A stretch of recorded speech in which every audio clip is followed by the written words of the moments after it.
Yun, what's up sa inyo mga timang? Nakitak ni Karyo. Dakit kita na yung tilugan na sungan na sigak. Paya. Ito ano? Diyan. Sakyan ko, building. Buldeng. Oo. Paya. Nangyari. Tapos may tumutunog. Tumutunog. Naglalaban da yung naglalaban da. May manukata sa loob. May ano, yung tawag doon yung nagkakakao. Sabi. Kakao. Napakita ko sa ano, dentist. Nakita na. Pa-dentist tayo na emergency. Pabagos natin.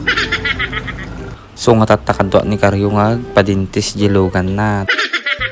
Tas sabi niya sa akin na kitain ko daw yung sa likod, baka may madumpara siya. Sabi ko naman, iatras mo lang hanggat wala pang tumutunog, huwag kang ihinto.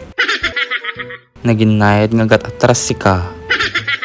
Pumasok na nga ako sa logan niya at yun sabi niya may dadaanan kami sa bayan kasi bibili kami ng placer. Madapay pasungo-sungo na. Nagsiksiangag kam-kamyo si ka. Kita man lalaba ng bakla. Pirmi mo lagi dito propros na di manubilan. Nain salit. Nagkamyo nagsiksi. 3 fingers si ka. Ayan, basta magbuya ka na lang. Papan na kami sa ili. Nandito na nga kami kasi nga bibili kami ng placer kasi nga building yung lugan ni Karyo. Nala nagagwapo da dumparan da kami pay. Dumparan da kami ko umado ati silaw di mo nagbalayaw. Placer.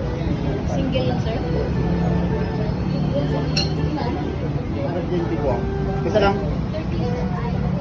How to original? Ang nakulong ilaw? Ilong ito. Kasi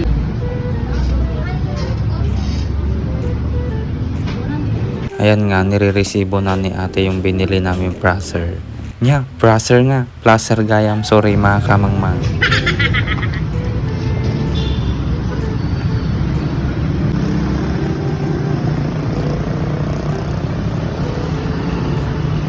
Nakagatang na kami ng placer kaya naman pupunta na kami doon sa magkakabit. Nala, nagsiksi nga talaga nila. Salit, nag-met pa cutics na black. Punta na kami sa barangay Tipuso kasi taga Tipuso yung magkakabit ng placer. Hindi naman namin alam mahirap na magbakla-baklas. Itanga kami nga duwa.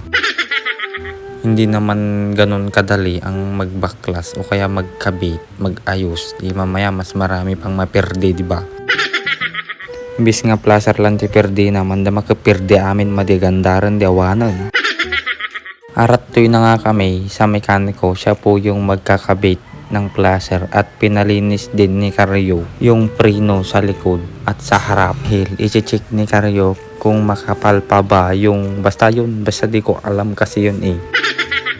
Yun o, yung pinupunasan niya, tinitignan ni Karyo kung makapal pa. Siyempre, para pag manipis na, papalitan na. Hindi naman ganun kadali. Mamaya, ang bilis mo magpatakbo, wala ka palang preno, wala na dadami na yung ilaw sa loob ng bahay nyo. Nilinisan na mo gisangon, kita nyo ni Karyo gatal ulo na napagastusan manon salit.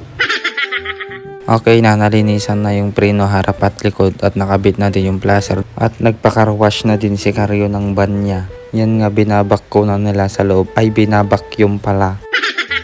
Napagastusan manon, salit.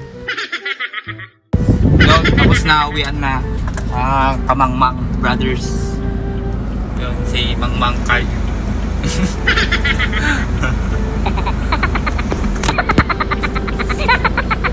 how about you?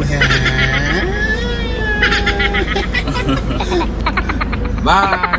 How about you? Mwah!